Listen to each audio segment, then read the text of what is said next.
Halo teman-teman.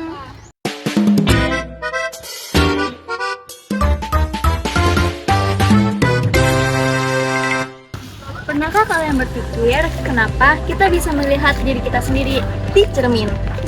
Atau kenapa permukaan air yang tenang dapat menampilkan bayangan?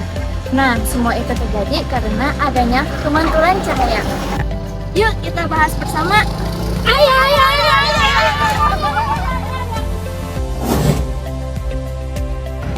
Kalian tahu nggak sih pemantulan cahaya itu apa?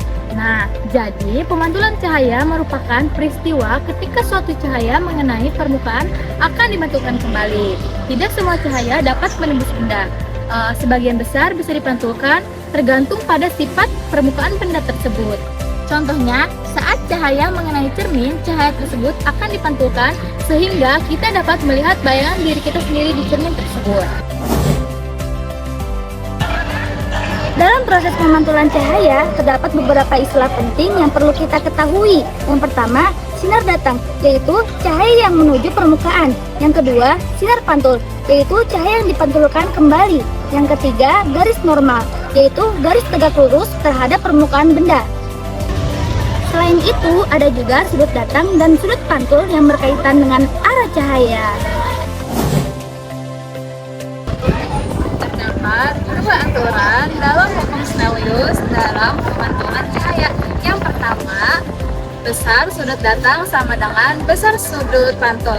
Yang kedua, sinar datang, sinar pantul, dan garis normal berada pada satu bidang yang sama.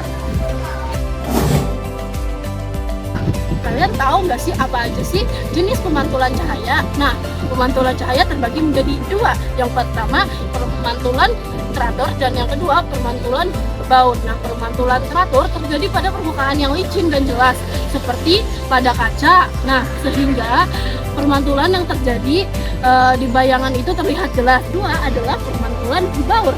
Pemantulan baur terjadi pada permukaan yang tidak rata dan kasar, seperti pada tembok. Nah, sehingga bayangan yang dihasilkan tidak cukup jelas.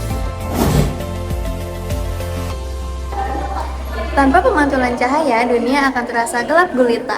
Nah, bisa dibilang pemantulan cahayalah yang membuat dunia terasa hidup dan berwarna. Bye-bye!